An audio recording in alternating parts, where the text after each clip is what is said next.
میں نے ماں کے شکم میں نبی کا کلمہ پڑھا. دنیا میں آنے کے بعد کلمہ پڑھنے والے اور ہیں، میں دنیا میں آنے سے پہلے نبی کا کلمہ پڑھتا رہا. پھر فرماتے ہیں وَجَعْفَرٌ الَّذِي يَدْهَا وَيَمْسَى يَطِيرُ مَعَ الْمَلَائِكَةِ ابن امی، اور وہ جعفر طیار جو صبح شام فرشتوں کے ساتھ جنت میں پرواز کرتا ہے، وہ میرا ماجایا ہے، وہ میرا بھائی ہے. فرماتے ہیں بنت احمد سکنا و عرسا، نبی کی دختر میری راحت جان ہے.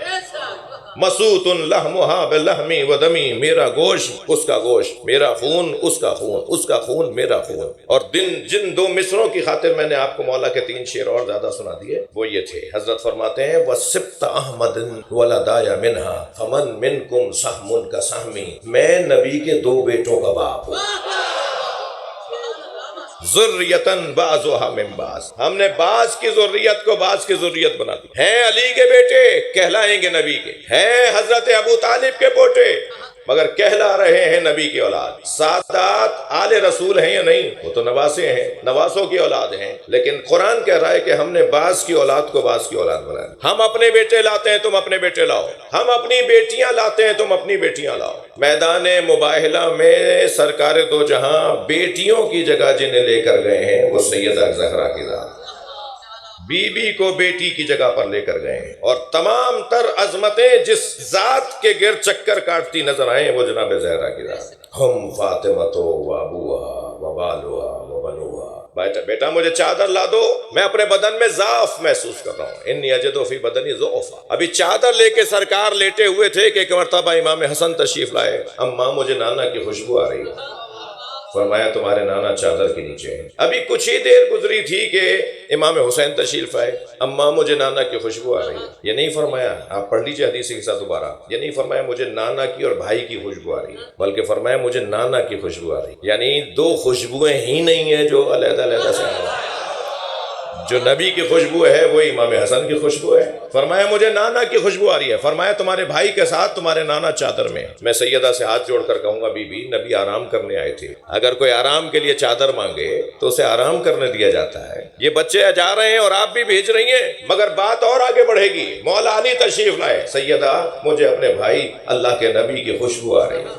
فرمایا آپ کے دونوں بچوں کے ساتھ وہ چادر میں ہیں. مولا علی نے آ کے سلام کیا، میں بھی چادر میں آ جاؤں؟ مولا نے فرمایا، نبی نے فرمایا اے میرے بھائی تم بھی میرے ساتھ چادر جاؤ. فرض محال کو فرض کر لوں جی. وہ کم سن تھے، وہ باہر سے آ رہے تھے، جناب زہرا کو تو معلوم تھا. لیکن بی بی فرماتی ہیں جب علی بھی چادر میں چلے گئے تو میں نے جا کر کہا بابا میں بھی چادر میں آ جاؤں. میں سیدہ سے کہوں گا بی بی آرام کرنے آئے تھے. اس مسئلے کا حل کیا ہے؟ اس مسئلے کا صرف حل یہ ہے کہ نبی نے جو فرمایا نا انی اجد فی بدنی ضعفا، میں اپنے بدن میں ضعف محسوس کر رہا ہوں. یہ ضعف بدن نبی نہیں تھا، یہ ضعف بدن نبوت تھا. اور ضعف بدن نبوت اجزائے نبوت کے مل جانے سے دور ہوگا. یہ 5 کے 5 جب ایک جگہ ہو جاتے ہیں تو نبوت کے اجزاء مکمل ہو جاتے ہیں. اور میں نہیں کہہ رہا، خود سیدہ نے فرمایا فلم مکتملنا، جب ہم کامل ہو گئے. اور جب یہ کامل ہو گئے تو جبریل بھی کہہ رہے ہیں یا رب ومن تحت الکساء، یا اللہ اس چادر میں کون ہے؟ جبریل تمہیں نہیں پتا کون ہے چادر میں؟ تم سے زیادہ کون جانتا ہے چادر میں کون ہے؟ روٹیاں لے جاتے رہے ہو، آیتیں لاتے رہے ہو، اس گھر کے تو فرد کو تم جانتے ہو. عجب نہیں جبریل کی آواز آئے جب یہ علیحدہ علیحدہ ہوتے ہیں تو پہچاننے میں آتے ہیں، جب یہ ایک ہو جاتے ہیں تو میں بھی نہیں پہچان سکتا.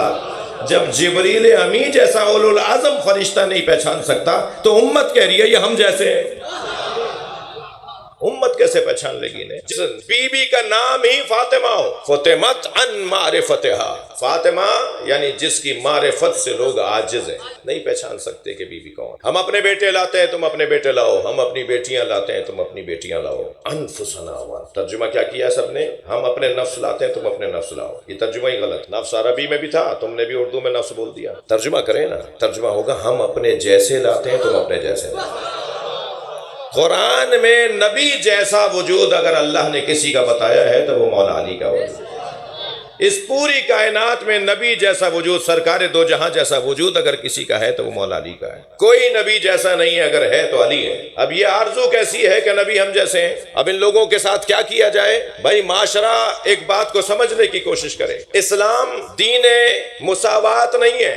ہمیں تو یہی پڑھایا جاتا ہے۔ اسلام دین عدل بھی نہیں ہے۔ کلاس دیکھیں کہاں تک لے گیا یہ گھرانہ۔ کربلا والوں نے معاشرے کی کلاس کو کتنا اونچا کیا ہے، معاشرے کو کتنی اونچی کلاس میں لا کے بٹھایا ہے، وہ ذرا سنیے ہم سے۔ اسلام دین مساوات نہیں ہے۔ مساوات کا مطلب تو یہ ہے کہ دو بھوکے ہوں اور دو روٹیاں ہوں تو ایک روٹی ایک کو کھلا دو، دوسری روٹی دوسرے کو کھلا دو، یہ ہے مساوات۔ عدل کیا ہے؟ عدل یہ ہے کہ اگر چوری کی روٹی ہے تو تمہیں حق ہی نہیں ہے کہ چوری کی روٹی کسی کو کھلاؤ۔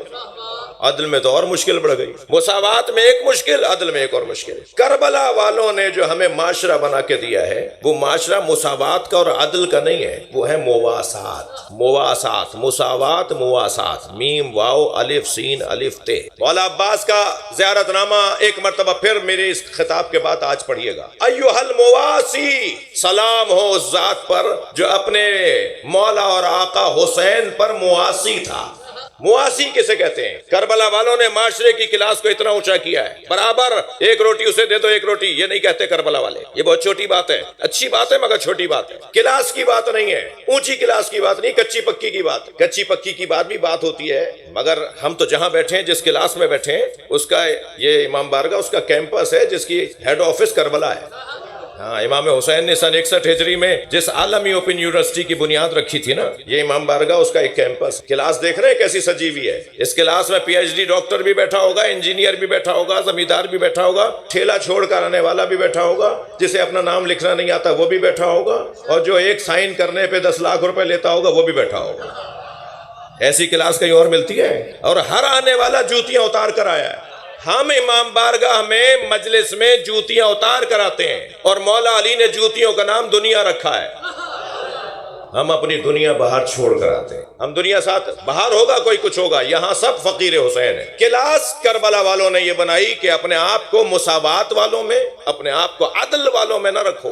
عدل بھی معیاری کام ہے مگر اس سے اونچی بات کرو بھائی، اور اوپر آ جاؤ اور اوپر آ جاؤ، اور وہ ہے مواسات۔ مواسات کسے کہتے ہیں؟ مواسات، پانی رکھا ہو تم پیاسے ہو، خبردار مولا پیاسا ہے لہذا تم بھی نہیں پیو، اسے کہتے ہیں مواسات۔ اپنے وجود کو اپنے مولا پہ قربان کرنا، برابری کی بنیاد پر، استحقاق کی بنیاد پر بات کرنا ایک کمال ہے، ایک معیار ہے، مگر اپنے آپ کو قربان کر دینا کربلا والوں کا پیغام۔ اور فرمائیں، اب یہ جو عدل والے لوگ ہیں نا، یہ مساوات والے لوگ، یہ بڑے خطرناک لوگ ہیں۔ ایک اسکول میں دو طرح کے بچوں نے داخلہ لیا، ایک ذہین اور ایک کن ذہن، دونوں نے ایک ہی وقت میں ایک ہی تاریخ میں داخلے لیے۔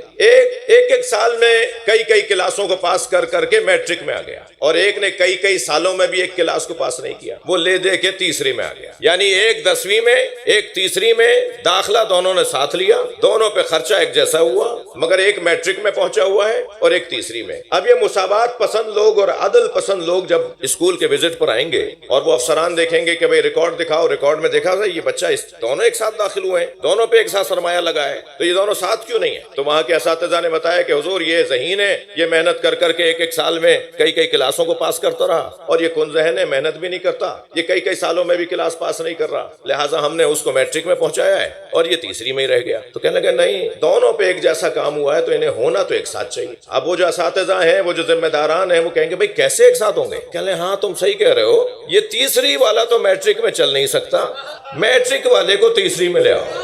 اب یہ نبی جیسے تو ہو نہیں سکتے، کہتے ہیں نبی ہم جیسے ہیں۔ بھئی نبی جیسا جو وجود ہے اسے علی کہتے ہیں۔ صلوات پڑھ لیں محمد و آل محمد۔ مجھے اندازہ ہے مجھے پنجابی آتی تو میں پنجابی میں خطاب کر لیتا، مگر میں کیا کروں، مجھے آتی نہیں ہے بھائی۔ اللہم صلی علی محمد و آل محمد، اس سے بلند صلوات۔